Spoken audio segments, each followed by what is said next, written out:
Going black screen. We going hard in the paint. So this gonna be the last stream of the night before I call it a night. Got to get up in a few hours. So, all right. So, the topic of this video is: has Al Haymon learned the lesson, and will he play ball this time around?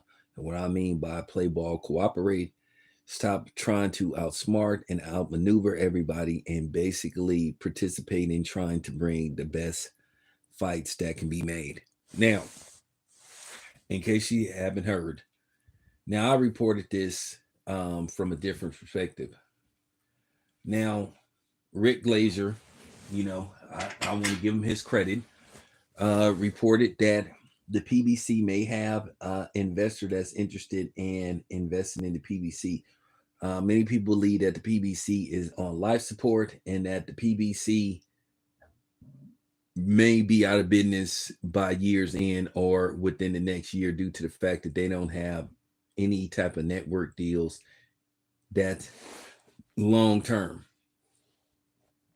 you know, and basically they have X amount of fighters, and a lot of the fighters are disgruntled, pissed off, wondering when are they going to get fight dates. You know, no fights, no money. You know what I'm saying? And you don't get your bills paid, and you can't afford to take care of your family. So, you know, now I've reported that they are networks that are interested in the PBC or interested in boxing as a whole. Like I said before, NBC wants to bring boxing back. They're just waiting to see what's going to go on with some other things. But NBC plans on becoming the one-stop drop for everything for NFL, Major League Baseball. Uh, we already know that they have the NBA coming back. The NBA will return. So why not boxing? Why not make it like how it was in the 70s and the early 80s, where you basically, you know, broadcast everything? You know, why be just secluded to just doing one thing? So, like I said before, the question is, depending on what this deal is, how much control will Al Heyman have? How much influence and control he will have if he decides to bring in another investor that's willing to put money into the PBC. Now, some people believe at this point the PBC is a money pit that you just dumping endless amounts of money in, and you know nothing's gonna happen. But some people still see the potential due to the fact that they still got some great, solid fighters on their roster. They got an up and coming potential superstar in Dave Benavides. They have a superstar in Tank Davis, you know, and then they have a bunch of solid fighters. Um, like I said before, I don't want to dive deep into why the PBC failed with Showtime and Fox. As I said before, they just wasn't doing the numbers that they were, you know, basically reporting and putting out there. Because otherwise, they would still be with Showtime. They would still be with Fox.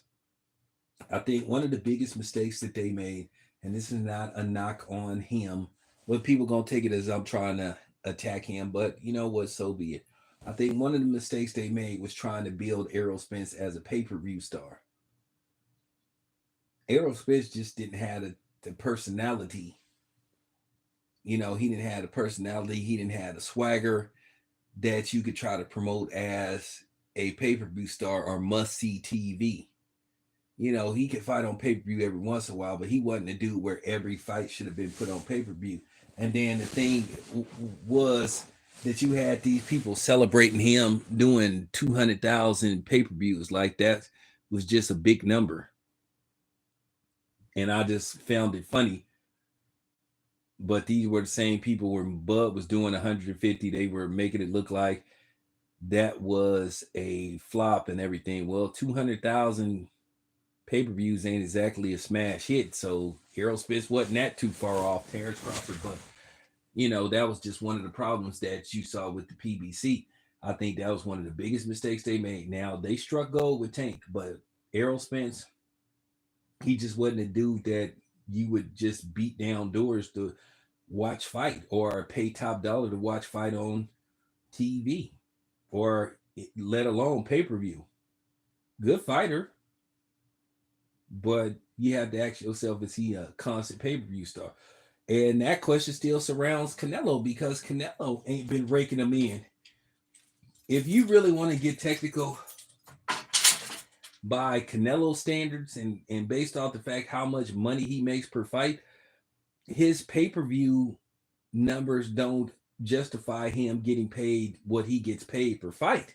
You know, where you're getting a guaranteed 30 plus $1 million and you selling 500,000 pay-per-views, so they say.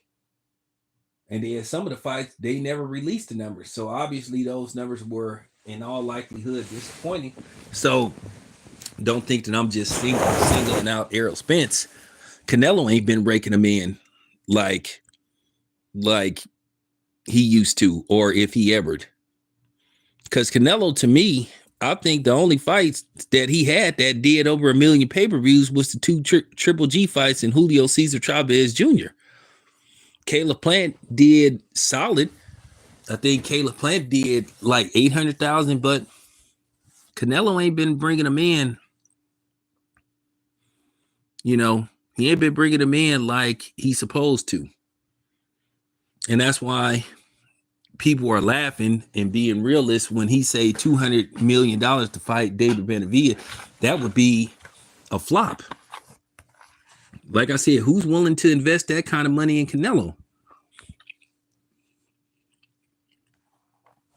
So the only way that fight makes money, you would have to stack the card. And once again, Canelo wants $200 million just for him. So like I said before, what do you pay David Benavidez?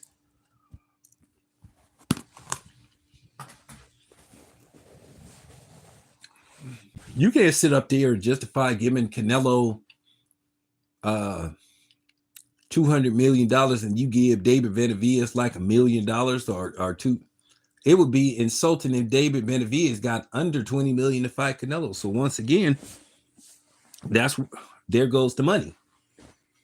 This fight would have to be sold at $100 a piece. They would have to stack. When I say they would have to, I'm talking about they would have to stack that card. You have to buy. You would have to sell it at $100 a piece, and you would need for it to do at least almost 4 million pay-per-views to turn a profit, and that's just highly unlikely. People are not lined up. You know what I'm saying? People are just not lined up or, you know, rushing to get home Saturday night if they have to work on Saturday to tune in and watch Canelo. And that's just the truth. But I told you, you've been hearing a lot of things about, you know, HBO wanting to get back in the boxing business. That rumor been swirling around for like, you know, a couple of years.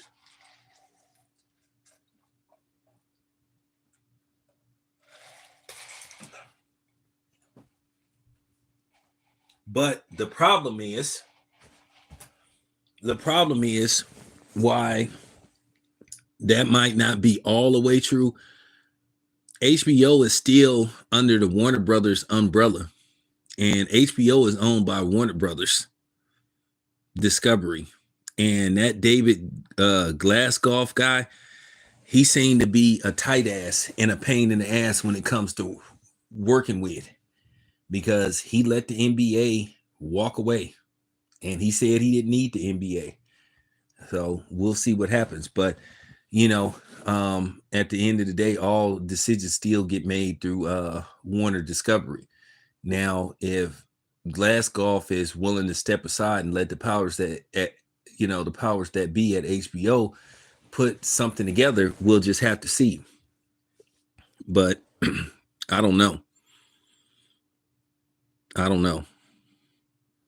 And even if they did get back in the boxing business, would they be willing to work with Al Haymon? Because Al Haymon has just burnt so many bridges. Al Haymon has burnt bridges in the music industry, and he's burnt bridges in the boxing industry. How this continues to happen with him just amazes me. But Al is going to have to play ball this time around. and he may have to give up some of his control. Now, you've been hearing some personal things that's been going on with Al Haymon. I don't really want to dive deep into that. But if Al Haymon is functional and this deal goes through, he's going to have to step aside and let nature take its course and allow his fighters to fight either on the PBC outlet or fight on other outlets that betters their chances of making, great revenue. He has to do it. But a lot of people don't trust it because this is Al Haymon. And Al Haymon has a tainted reputation right about now. You've been hearing all these rumors why he can't attend fights or why he doesn't attend fights. Then you're hearing this thing with Floyd. So we're going to have to see what Al Haymon does. Hopefully he cooperates and we don't get any bullshit like what we got, the past few years with Al just taking so long to give us Spence versus Crawford. But anyway, appreciate you guys. I'm out.